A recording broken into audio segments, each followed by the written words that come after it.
Assalamualaikum warahmatullahi wabarakatuh. Kembali lagi di channelnya Petani Pintar bersama Lahan Pintar.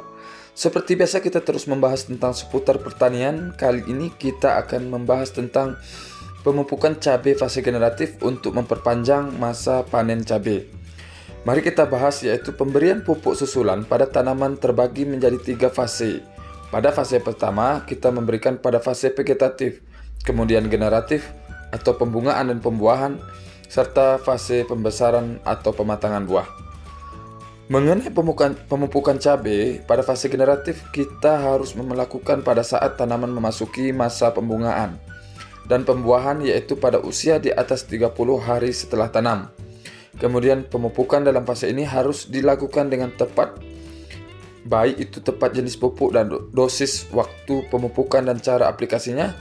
Tujuannya ialah kita melakukan pemupukan pada fase ini adalah untuk mengoptimalkan pembungaan dan pembuahan tanaman cabai. Mari kita perhatikan jenis pupuk yang diberikan. Yang pertama, kita harus mengetahui pupuk yang mengandung unsur untuk pembuahan. Dalam pupuk ini banyak terkandung unsur hara makro maupun mikro yang lengkap, seperti adanya nitrogen, fosfor, kalium, dan boron maupun sebagainya. Kemudian kita perlu melakukan MKP dengan kandungan fosfat dan kalium dalam bentuk nitrat di dalamnya, sehingga mudah sekali diserap oleh tanaman. Pupuk pada fase generatif ini diaplikasikan dengan cara bisa disemprotkan melalui daun maupun bisa dilakukan pada ujung plastik atau bagian tepi bedengan. Kita lakukan pendangiran lanjut atau penimbunan dengan tanah setelah pemberian pupuk tersebut. Dengan adanya perawatan seperti ini atau pemupukan seperti ini, kita harus memperhatikan kondisi dari tanaman kita atau tanaman cabai kita agar fase generatif dapat panjang umurnya. Kemudian kita perlu memberikan di bagian bedengan, tepi bedengan, secara maksimal dan secara teratur agar tanaman cabai kita mudah menyerap unsur hara atau unsur yang telah kita berikan melalui tanaman dan perakaran tanaman cabai itu sendiri.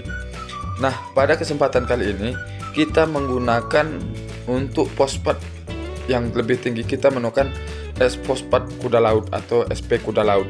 Kemudian kita gunakan pupuk boron dengan menggunakan pupuk yara hidroboron. Kemudian kita gunakan juga winner atau yara winner. Kemudian kita gunakan magnum, dan setelah itu kita gunakan pupuk yang memiliki kandungan yang seimbang untuk pertumbuhan generatif.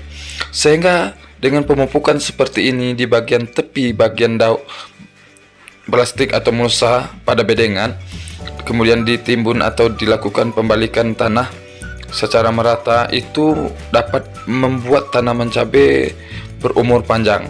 Nah, kali ini kita ada di lahan cabai, yaitu berkisar antara 4 sampai 5 hektar.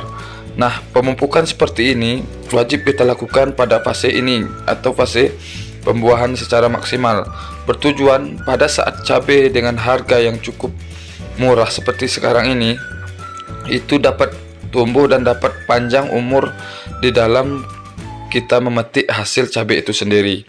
Bisa sampai 3 bulan, dan kita prediksi pada 3 bulan tersebut harga cabai sudah dalam kondisi yang cukup baik.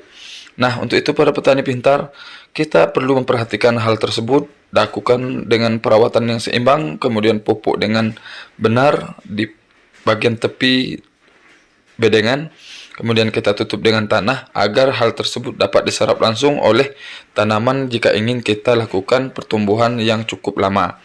Nah, untuk itu para petani pintar, jangan lupa kita terus memantau dengan seksama agar tidak terjadinya adanya antraknosa dan penyakit-penyakit lain yang lainnya maupun hama yang lain. Jangan lupa bantu kita terus dengan subscribe dan bunyikan lonceng notifikasinya agar kita terus mendapatkan informasi seputar pertanian.